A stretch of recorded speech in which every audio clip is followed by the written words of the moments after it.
Listen. Don't say that anymore, okay? I swear, I didn't mean to. Okay. He pointed his gun at me. What did he say when he was He doing that? said, "You move, and I will shoot this gun at you." All right, so today we're looking at something that doesn't get nearly enough attention, how officers actually handle domestic violence calls. And I'm not talking about the door kick moments or the arrests. I'm talking about what happens after, the interviews, the victim advocacy, the part where training either shows up or it doesn't. This footage takes us inside a hospital room where officers are working with a young woman who's been through something traumatic. And here's the thing, with all the national conversation happening right now about how law enforcement responds to domestic situations, there's never been a better time to actually see what good protocol looks like in practice. We're going to break down the tactics, the interview techniques, the way officers balance getting the information they need while making sure this person feels safe enough to give it. There's a lot more going on here than most people realize. If you love exploring body cam footage just like me, then hit that subscribe button. I'm sorry. No, you don't need to say that anymore, okay? Sorry, you don't have to say that with I'm me. sorry. I didn't mean to I didn't mean to act like the way. I didn't mean to make him angry. I didn't mean to. I didn't mean to. Listen. I'm Don't say that anymore, okay? I swear, I didn't mean to. Okay. I need to take some pictures of your face, okay? No, please. I have to. It's okay. Just close your eyes, okay? You don't have to open your eyes. Just close your eyes. I didn't mean to actually, like, how do you say, like, make him very angry. I didn't mean to. I swear, I didn't mean to. I swear. I'm sorry. You don't have to say sorry, okay? I didn't mean Just take pictures. I'll cover you right now, okay? I'm direct. I did see video footage of the Crown Vic pulling up with both of them in it. And then he's seen a couple of minutes later knocking on the door, and then he's seen in the vehicle by himself, like waiting to see where she's at, like looking for her, and then he drives off. But there's cameras at the. I did see he showed me. Your cousin showed me the footage of when the car pulled up. And he showed me when you got out and when you went inside, okay? He helped me a lot, okay? He did.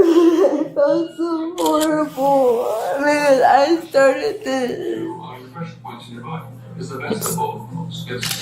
I did this myself. I know you said you were in an apartment, right? I wasn't at his place because I'm trespassed. Okay. I'm trespassed by there. Okay. But I was at a different complex, and yeah, I made him jealous. But I didn't. He was gonna show up. Did anybody see when he pulled you into the car? Yeah, multiple the girls that were there, but he has my phone. Okay. And you don't know their numbers? Do you know their names? Except the owner of the house, but I don't remember what apartment complex it was. Like, I mean, I know what apartment complex, but I don't know the number. Okay, what apartment complex was it? It was like, so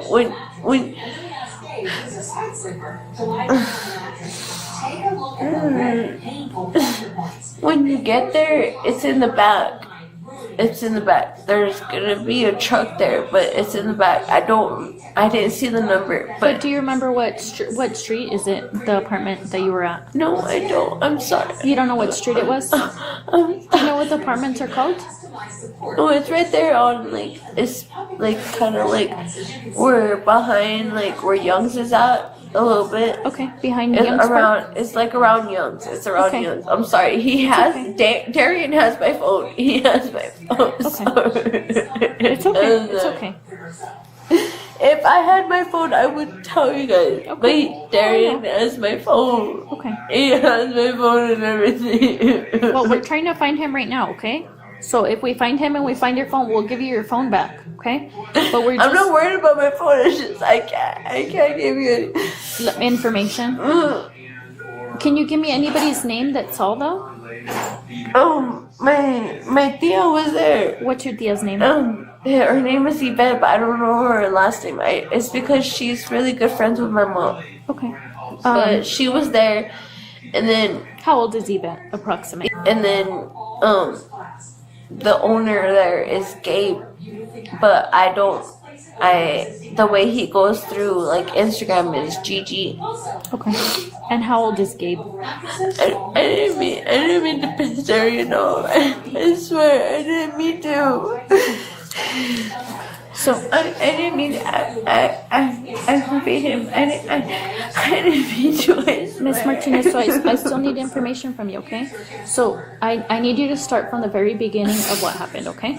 Okay, so around like 7 or 8 in the evening, me and him, like, we were talking and everything, and yes, he invited me to the house, so that's not pretty much me trespassing at the house. Okay. So he was talking to me and everything, and then I told him, I was like, you know what, when your dad gets here, take me to the house. Now watch this right here. The first thing she says is, "I'm sorry." And you can hear how automatic that is. That's not just nerves, that's conditioning. That's what prolonged exposure to abuse does to someone. They apologize for existing, they apologize for taking up space. And look at how the officer handles it. She doesn't just move past it, she addresses it directly. You don't have to say that anymore. That is textbook trauma-informed interviewing. Academies have been pushing this hard over the last few years because the old way of just firing questions at someone doesn't work with victims in this state. Here's what most people don't realize. The victim keeps circling back to what she did wrong. I made him jealous. I didn't mean to aggravate him. She's still operating in his framework. She's still explaining why it was her fault. And the officer has to gather evidence while simultaneously not reinforcing that mindset. That's an incredibly difficult line to walk. You need specifics, names, locations, witnesses, but every time you press for details, you risk making her shut down. The patience on display here isn't passive, it's strategic. She's building enough trust that this victim will keep talking. My mom right now, she's at the hospital. She's actually here At Mountain View? at Mountain View. Okay. So when I took off, yes, I did go with my auntie. I went to my auntie's house. And this is Yvette? Yeah, Yvette. Okay. And I went with her to Jack's. Even the bouncer. I mean, not the bouncer. The bartender over there at Jack's. He saw me, and his name is Austin, and he knows my dad. So he saw me there. So I've been there all night till 12 o'clock until they closed, and then I went with my Aunt Yvette and then Gabriel and then a couple of his friends. And yeah, I did get a little bit mad because he was over there talking about gang. Like, he was talking about gang related. Who was? My friend Gabriel, the one that I went to the house with. Okay. The apartment. And I got a little offensive because I don't like that. So I did tell Day about it, because obviously Day's in the gang and everything, and I know if I trusted him, you know, maybe he would have protected me. And then I didn't tell him. I don't know. Yeah, I was dealing with some girl, and then at the same time I was like sending him videos, and I didn't know if I sent him a location or not. So when I did, I guess to Darian. Yeah. While you were still out at Jack's. Yeah. No, when I was at the apartment with Gabriel. After you had left Jack's, when you were at the apartment, you were sending him stuff. Yeah, I was sending him stuff, but it was just me. I was just trying to make him jealous, but with the girl though, like Gabriel wasn't there, but the girl was there, and I went outside with the girl. I didn't mean to, man. I didn't mean to. I just wanted him to be here with me. You know, when you love somebody so much, and when you cares about somebody so much, you just want them near you, you know? And that's what I wanted. I wanted Darian near me. So then you and your friend go outside, right? Yeah, we went outside. Do you remember her name? No, I don't remember her name. I just barely met her that night. Okay. So she's not somebody that you know already. No. Okay, so then you guys, it's just you and her that go outside? Yeah, it was me, her, and then I guess her cousin. And she was tripping out because she didn't realize where her keys were at. And then that's when Dave pulled up because I guess I sent him my location. I'm sorry. It's my fault. He shows up in the car, right? He shows up in the Crown Vic. By himself? Yeah, by himself. Okay. And then he grabs me by the back of my neck. And he like tosses me in the car, and then that's when he started acting crazy. And we did pass a cop a couple of times in the Crown Vic in the black, and they didn't do nothing. They didn't pull him over, nothing. Was he driving crazy? Yeah, he was driving crazy. He was trying to stop properly, but he was also driving crazy. And I looked at the cops, and because it's like a fishbowl, like, you know, like there's no tinted windows or nothing. Yeah. And I'm trying to like tell them, like I was trying to look at them as much as I can, but they didn't look. And I tried so much. And then when you said he pushed you by the back of your neck into the car, He grabbed me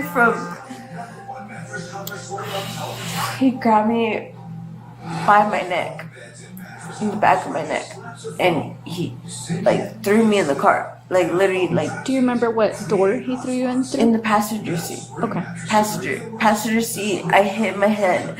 Even when we were driving, I didn't have a seatbelt on at all. I didn't have a seatbelt at all, and I hit myself on the dashboard and everything. And he even hit me on the side of both of my ribs.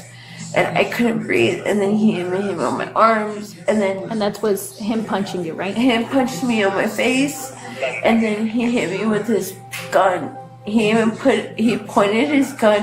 And there it is, right at the end. He pointed his gun. That changes everything about this case legally. We just went from domestic battery to felony assault with a deadly weapon, potentially aggravated kidnapping, depending on jurisdiction. But I want to back up to something she described that most viewers probably missed. She said they passed cops multiple times while he was driving erratically, and she was trying to make eye contact through the window. That's devastating to hear. And look, I'm not here to armchair quarterback patrol officers who had no idea what was happening inside that vehicle. Crown Vics don't scream domestic violence in progress. But this is exactly why departments are now training officers to recognize distress signals during routine traffic observation. What strikes me here is the legal foundation being built in real time. She's establishing force. She's establishing confinement against her will. She's describing being thrown into a vehicle grabbed by the neck, struck multiple times. Every single detail she provides becomes a brick in that case wall. The officer lets her go through it without interrupting. That matters because courts look at whether the statement was coerced or coached. This narrative is hers, messy and emotional and jumping around, but authentically hers. That's exactly what prosecutors need. At me. What did he say when he was He saying that? said, "You move, and I will shoot this gun at you." He said that. But then at the same time, it's my fault because I deserve it. You don't deserve it. Nobody deserves something like this. I lied to him. I even lied about me being pregnant. I mean, I'm pregnant right now, but You're pregnant right now? yes, but How many months are you? I don't know. Okay. I don't know. I barely found out because I took a pregnancy test and it came out positive. Okay. And that's why he was mad at me. When did you take a pregnancy test? I took a pregnancy test before Christmas Day. Okay. So just recent. Yeah. I'm telling you right now, nobody deserves this. It doesn't matter what lie you told or anything like that. Sorry. Nobody deserves But to get. yeah, but nobody's not gonna believe me. That's why he gets away with everything. no matter if they don't arrest him, everybody gets away with everything. I'm sorry you feel that way, but it's not that way all the time, okay? I get it. Sometimes that does happen where he won't get arrested or anything like that. It does happen. I'm not gonna lie. Yeah, but by tonight, he's not gonna get arrested. He's gonna be free. Okay, you don't know that. He's gonna do this to every single girl that he beats with. He's gonna be free tonight. And then even if you guys don't find him at the house, he's gonna be free because he's running away from you guys. Okay. So then, I know we're going to go back into what happened, okay? So then he throws you into the car. He grabs you by your neck, throws you in. You hit your head. You say you hit your head on the dashboard, and he's punching you on both sides of your ribs. He's punching your face, and then he grabs the gun, and then he hits you with the gun first, or he grabs it and tells you if you move, he's gonna shoot you. Yes, and his gun is like where the like where your gun, like the way your gun is, the slider, the top of the slider, it is silver. Okay. Like you can see your face through it, and then the rest of the part of the gun is purple. Okay. So that's his gun. Either when you guys get there, he's gonna hide it. I'm telling you, he's gonna hide it. I'm telling you. So even no matter where he hides it, or he finds somebody to come and get it right away, that's what he's gonna do. That's all he does every single time. Oh, believe it. And then, during this time when he's hitting you, he has a gun with you, he's driving the whole time. Yeah, he's driving. He's driving, or he stops. And there's multiple times, like, people will go and see us, but they don't call nothing. Mm-hmm. Do you remember where you guys stopped? I don't remember, but the only thing I remember was stopping at the drive-through circuit. That's all I remember, because I was looking outside, like not outside the window, but I was looking like in between. Like I'm sorry. No, you don't have to say sorry when you're. No, I'm sorry because I aggravated this.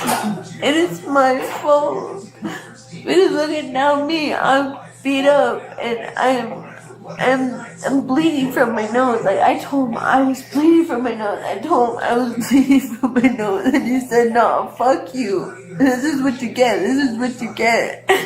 I'm so sorry. I'm sorry. I'm pretty sure you're tired. But No. I'm just trying to get as much information as possible, okay? I know, but by the time you guys get him, There's other officers out there right now, okay? But And they're looking. I'm pretty sure he's down there at the house. He's probably fucking driving everywhere else. Well, they already know what he's in. They already know what Crown Vic he's in, okay? And yeah, and it has an exhaust on it. You can hear the exhaust. Can I see the sides of your ribs? I mean, you have like a cut right here, okay? And you have a lot of blood on your face, but it looks like dry blood, okay? Let me see the inside of your mouth. Okay. Let me take a picture of the inside, okay? Just open your lips up like that, how you had it right now.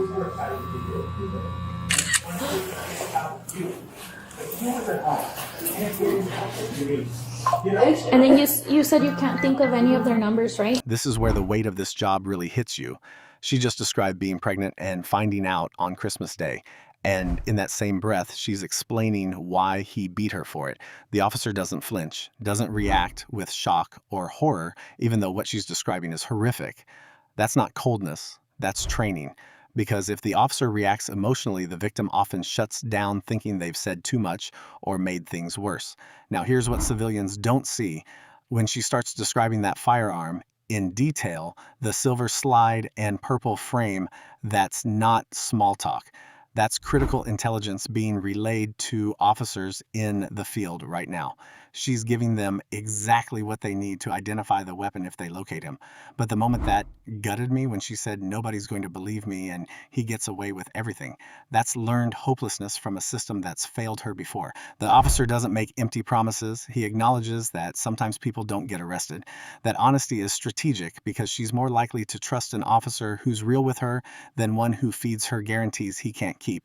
She's bleeding, she's pregnant, and she's still apologizing. That tells you everything about what this relationship has done to her. And you can't think of the No, address. because he has my number. He has my phone. That's And why. you can't remember the address, but it was somewhere behind Young's Park. Okay. And then you don't know their last names either, right? You don't know Yvette's last name or. Okay. Is the PT Cruiser red? Yeah. Okay. That car's there, but the black car's not there. It's not in the tent. Like in the tent. Hidden? No. My. He's probably running away from you guys. Okay. All right.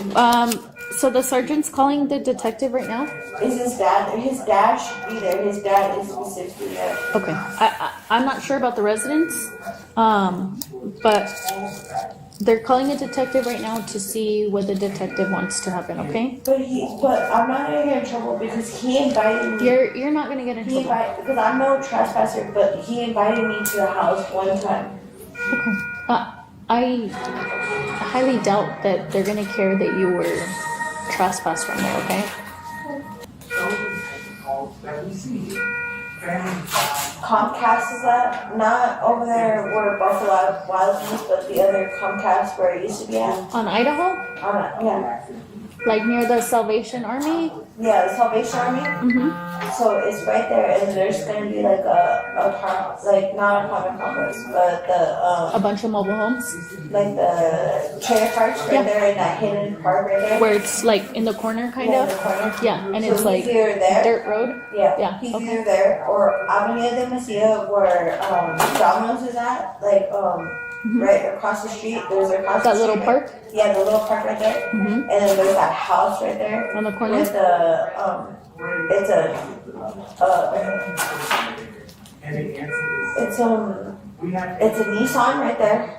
And he's either right there or he's probably hiding from you guys. Like really, he's trying to drive everywhere he can. Okay. You don't Yeah. think he'll leave the city? No, he won't leave us. No. No, Okay. but he's probably hiding. And I'm pretty sure he'll go back to the house. Yeah. And I doubt if he'll answer, but if you keep calling and calling, he'll pretty much answer. Okay. But like, I don't want him. I kind of do want him to go to jail for everything that he done to me because one, he invited me to the house. I did not trespass. He invited me, and we did talk to each other. We were conversating with each other and everything. And yeah, I did call him. Give me 1 second. So you have a lot of dry blood, okay? But as far as like an injury, just the one on the bridge of your nose. Right here. It's just like a big cut or a little cut. It just looks big. My face is pretty as fuck. I think once you clean it up, you're good to go. To be honest, as far as the rest of your body, you're bruised up, girl. It's just because like, so when I took the pregnancy test at home, after, like before Christmas, that's when I found out I was pregnant. Okay. And then Yeah, I mean they took a bunch of blood from you, so I think they'll be able to tell what's going on. I was just like, it's just I'm so stupid because like you know it's New Year's, so obviously everybody's gonna be drinking, but at the same time like I'm the stupid one for messaging. So Were you guys separated right now, or you guys are like no, together? we were together, but he invited me to the house. Yeah, but like right now, you're not. You guys aren't like separated. Like We weren't like separated, but we were like having a break. A break. Like not a break, but like we were like arguing a little bit, you know? But at the same time, he told me that he was done with me. But then at the same time, like he did invite me to the house. His dad knew I was there. Has he been physical with you before? When I called him, But why do you steal? it's because he does be physical with me, but his emotions and the way he is, like, without him being so angry. Right, but you know, I know you're a big girl, and you know that there's people out there that don't do that. Okay. Yeah, and this is So now we're watching something most people never get to see, the actual hunt phase. She's rattling off locations like trailer parks near the Salvation Army and mobile homes off dirt roads and that Comcast building by Buffalo Wild Wings. To an outsider, this sounds like chaos. To these officers, it's actionable intelligence being fed directly to units in the field. Here's what the average viewer misses. Domestic violence suspects who flee don't go far. Studies consistently show they stay within familiar territory because they need resources and allies. She knows this instinctively when she says he won't leave this city and he's probably hiding. And that's not a guess. That's someone who understands her abuser's patterns better than any detective could. The coordination happening off camera right now is intense. The sergeant is calling detectives. Patrol units are being briefed on vehicle descriptions. That red PT Cruiser and the Nissan she mentioned are being run through databases as we speak. And notice what the officer does when she spirals into, "Am I going to get in trouble for trespassing?" He shuts that down immediately. She's still operating in survival mode, thinking she's somehow the criminal here. The officer recognizes it and redirects without making her feel stupid for asking. the worst part he's done to me. And honestly, it's just gonna get worse if you stay. See, That's just the truth. That's the thing though. Like, yeah, I did make him a little jealous, yes. But with the girl though. But with the girl, I'm bisexual. Like, why would you get pissed off over a girl? Why? But at the same time, like, it doesn't mean for you to, like, and he didn't care. He just kept going until when I had my opportunity to actually Get out. was over there. I said, okay. And now look, he's running away from you guys. You guys can't catch him unless you guys stay out there at his house. Yes. And you guys actually see him because he goes through the alley. Through the back way. Yeah, through the back way, and he goes in the where the tent's at, and his dad's there. I know his dad's there because his dad's been there since probably Saturday or Friday. Okay. So his dad's there. And I'm pretty sure he's gonna be like, oh no, she's lying, this and that. I don't know what's going on. No, what's going on is that your son did this to you. Mm-hmm. That's what's going on. Yeah. And yeah, it's my fault. I shouldn't have contacted him, but he has my phone. Like literally, he has my phone in his car. Does he have kids or anything, or it's just him? It's just him. And I'm pretty sure he has his location. There's no mirror in the bathroom, or you didn't look? I didn't look. I'm scared. Okay. Like I can just feel it. Yeah, I mean it's pretty swollen. It just hurts. It hurts so bad. Like my chin right here on this side, and then my nose right here, and then my ribs, and then my stomach. It hurts. Yeah, I mean you're bruised up literally everywhere. Your arms, your back, your face. And it just sucks because I don't want to call my mom because she's here in the hospital. Like my mom, she just barely got her teeth taken out. And then she's not because she has her teeth taken out, and then she has thyroid cancer and colon cancer.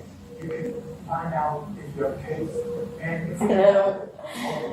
the only person that I actually have is Darian. This is the Injury Health Center where we connect injury victims And then so that I can't go with them. you can reach us by And I don't have nobody except my mom, but I can't go with her because she's here now. So we have advocates that work with the police department. How many of you were taking this, right? I'm gonna give them your information. I know you don't have a cell phone, but hopefully. Well, can I please get that phone back because I paid it myself. Mm-hmm. Like he shouldn't. Like I really thought I had it. Yeah. There's help out there. I know you said, like, for the most part, you're pretty much on your. Is there any way I can go probably? Okay, so I have custody court on Friday for my daughter. Okay. Is there any way if today I could probably go to Miss U Valley? You could, when the doctor comes to talk to you, talk. But would I get in trouble for Getting- going to Miss U Valley when I have court day and I probably might lose my daughter because of it? No, I mean, I really don't think so. I would try and get in contact with maybe an advocate here so they could get you a number to the court. That way you can call them and let them know that you're going to go to Mesilla Valley and that you have a court date. That way they could let the judge know. I know what you mean. But you have to do your part on your end to try and find a number. That way you can call them. I can even look one up right now and write. What just happened right there is exactly why victim advocates exist within police departments. She's sitting in a hospital bed, beaten and bruised, talking about custody court on Friday and thyroid cancer and colon cancer affecting her mom. This woman has no support system, no phone, no safe place to go. And she's terrified that seeking help might cost her custody of her daughter. The officer mentioning advocates who work directly with the department, that's not a throwaway line. These are trained professionals who bridge the gap between law enforcement and social services. They help victims navigate restraining orders and court dates and shelter placements all at once. Without them, victims fall through cracks constantly. Here's the systemic challenge nobody talks about. Domestic violence cases require coordination between police and prosecutors and courts and shelters and medical staff. When any one of those systems fails to communicate, the victim suffers. She's worried about missing a court date while sitting in a hospital with visible injuries. That fear is legitimate because family courts don't always know what criminal courts are doing. The officer telling her to contact the court herself and offering to look up numbers? That's good policing. He's empowering her to take action while providing resources. Balance between procedure and genuine human care. This is what the job actually looks like. Down for you. What court is it? Is it district court? Third Judicial District Court? Okay. Let me look a number for you and I'll give it to you, okay? I really don't want to lose her. Even though she's with my Nina, so they have temporary custody of her. No, I get it. But I really don't want to lose my baby. Just call when they open, because they open at 8, okay? So you're gonna have to call when they open and let them know. But you have to let the doctor. I just want to be a better person. Now, don't pay attention when you leave the house. With Innocent, you can get the house you need. With a system that's so small and light, it goes almost anywhere. I'm sorry, I was being very difficult with you. No, Just, I did. you're okay. I get it. I can't expect you to be 100% cooperative when you just went through what you just went through, okay? Just little hearts changed my life. The world was closed to everyone else, thanks. But with my kids, I can now do all those things that I And it's like, yeah, I was wanting to do it with my cousin over there. My cousin-in-law. But it's just because I feel like when I would tell him stuff, he would understand, you know? It's just, I didn't mean to be like that with the guys, you know, when they were trying to bring me in. Like, I really did it. It's just, I kind of, like, it's just, they look so familiar to him. They kind of did. Or their voice, like, the sound of his voice sounded like him. And I just felt like he was right there next to me. Like, I really did. And I didn't know how to react, except being stoned. hitty and so stubborn. Yeah, I don't want him to go to jail, but at the same time, like, he shouldn't have done this to me. This gives me the oxygen that the doctor was Like, he should have talked to me. Yeah. It should have told me, like, why were you sending me those pictures or videos or conversations, you know? Instead, he wanted to hit me with his face, like his fist and his gun. Like, my head is like swollen from the, like, right here on the back of my head. Like, why would you want to do that? You say you love me and everything, but why? No, I don't have nobody except my mother in the hospital. Like, you know how my mother is. And he is out on bond. He is. So it's like, I didn't want to call the cops, but my cousin called the cops. No, I mean, He had no choice. yeah. And I told him, please just don't call the cops. Just, can you please try to get my phone back and call somebody else? But he did it because he cared. And he saw how my face was. Yeah. I mean, I haven't seen my face, but I'm kind of scared to see my face right now. Wherever the tank is. There are a lot of beautiful areas in San Diego. One of my favorites is up at La Jolla. The cliffs. I just want to be able to think, you know, maybe. Yeah, people say it's the best if you guys don't be together, but at the same time, it's just, I know he can change. I know he can.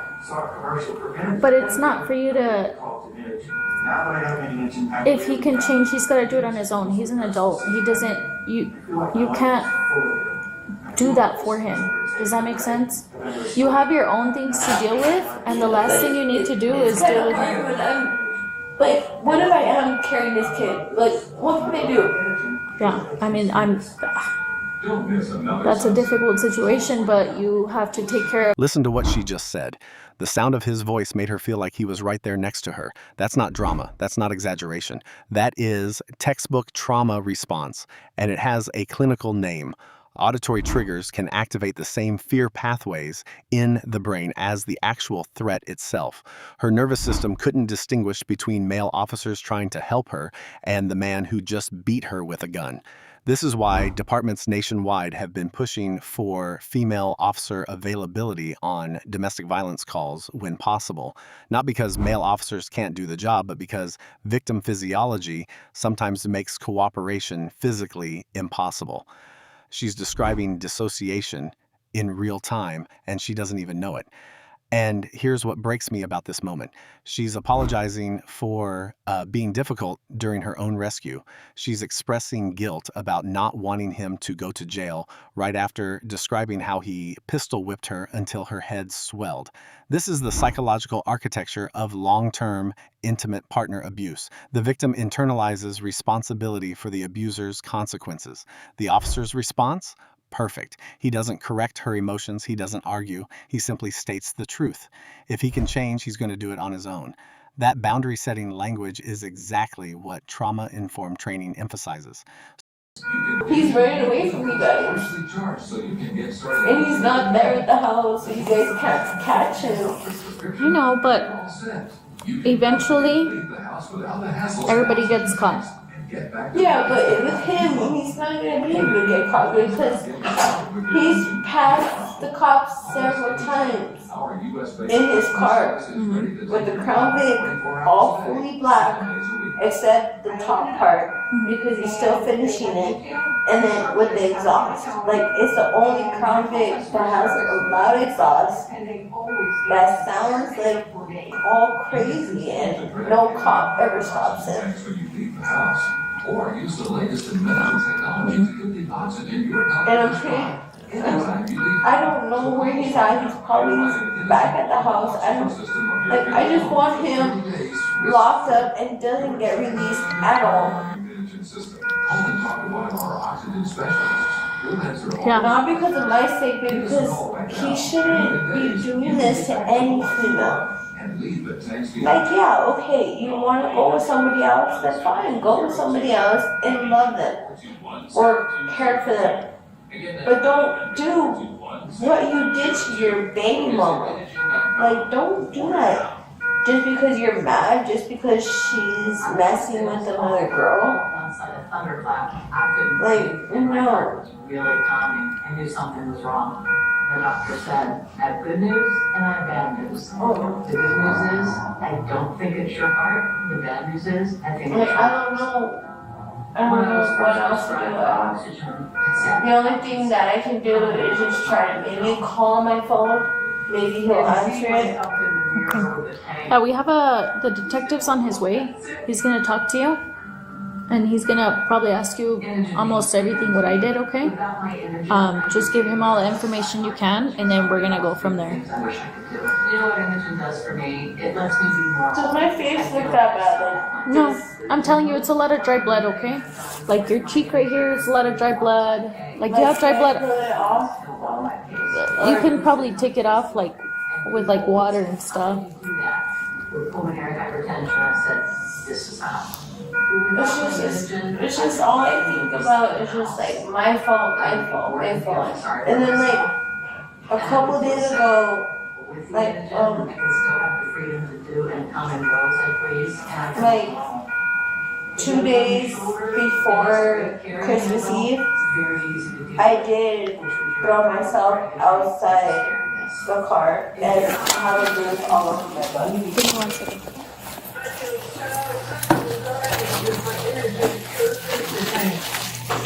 She's gonna check for heartbeat just to see if you like got any bumps or anything like that. My name's Detective Davis. I'm one of the detectives in I'm taking myself for participating in this, and you can choose for yourself. Is it hurting?